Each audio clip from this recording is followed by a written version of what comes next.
A reading from the Gospel of Luke. Jesus said, "Just as it was in the days of Noah, so too it will be in the days of the Son of Man. They were eating and drinking and marrying and being given in marriage until the day that Noah entered the ark, and the flood came and destroyed all of them. Likewise, just as it was in the days of Lot, they were eating and drinking, buying and selling, planting and building.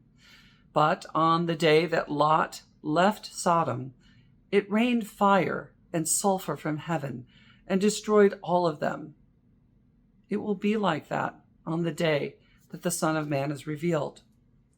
On that day, anyone on the housetop who has belongings in the house must not come down to take them away, and likewise, anyone in the field must not turn back. Remember Lot's wife. Those who try to make their life secure will lose it, but those who lose their life will keep it. I tell you, on that night there will be two in one bed, one will be taken and the other left. There will be two women grinding meal together. One will be taken, the other left." And then they asked him, "Where, Lord?" And he said to them, "Where the corpse is, there the vultures will gather." What are we to make of this story from Jesus? This teaching, this is not a parable. This is Jesus teaching about what it means to be faithful, poised, and ready for God's inbreaking to come in some mysterious way. He harkens back to previous times in the story of the people of God. And he is telling a story. He's talking with disciples right before this about the coming of the Son of Man.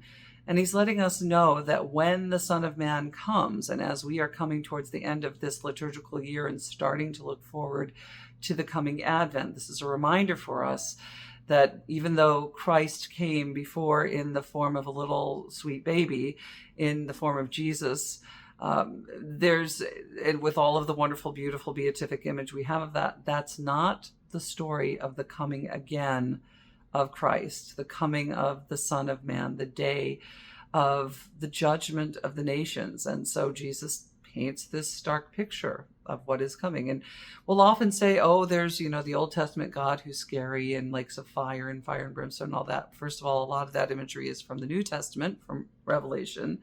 But also Jesus is quite often saying something like this, that there's a time coming where it will not be comfortable. There will be trial, there will be tribulation. And then, of course, we have this language that seems out of nowhere. There's nothing like it before, there's nothing after.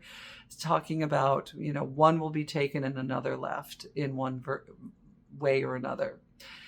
That has led to some interesting modern interpretations and suppositions. But the fact of the matter, the only thing Jesus is telling his disciples and telling us is there is a time coming, and he goes through the litany.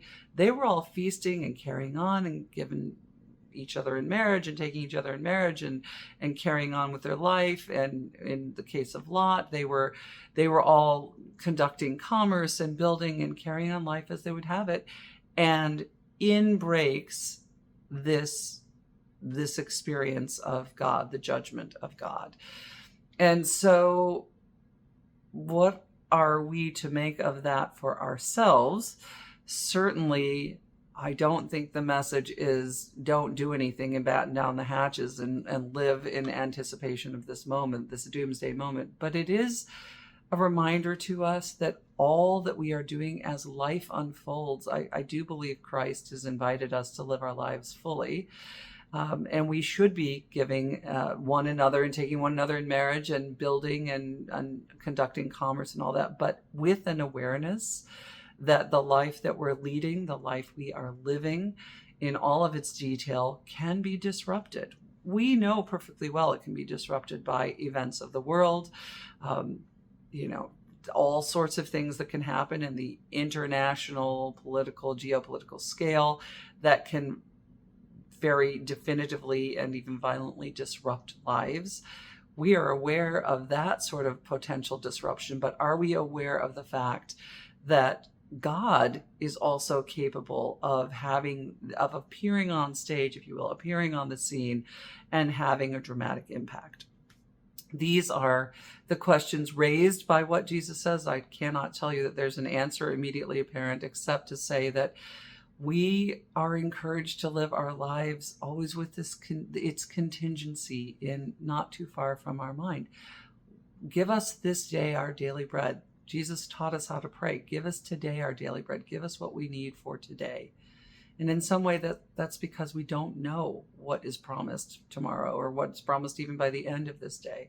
But to live our lives, so when we open our eyes before our feet hit the floor for the day, to give thanks to God for what is, for creation, for the gift of life, for the privilege of living, and for the ability to spend another day, spend ourselves in love, and in the way that Jesus has taught us in so many other ways, and to not cling too tightly to what we think the master plan is for every minute of our lives and beyond, to recognize that all of this life is unfolding in and through and by the grace of God, and that Jesus tells us there's going to be a day where we're surprised. So let's live that when that day comes, in ways that when that day comes, we welcome the presence of God and not fear it. And with that, may God be with you this day. May God bless you and keep you this day and always. Amen.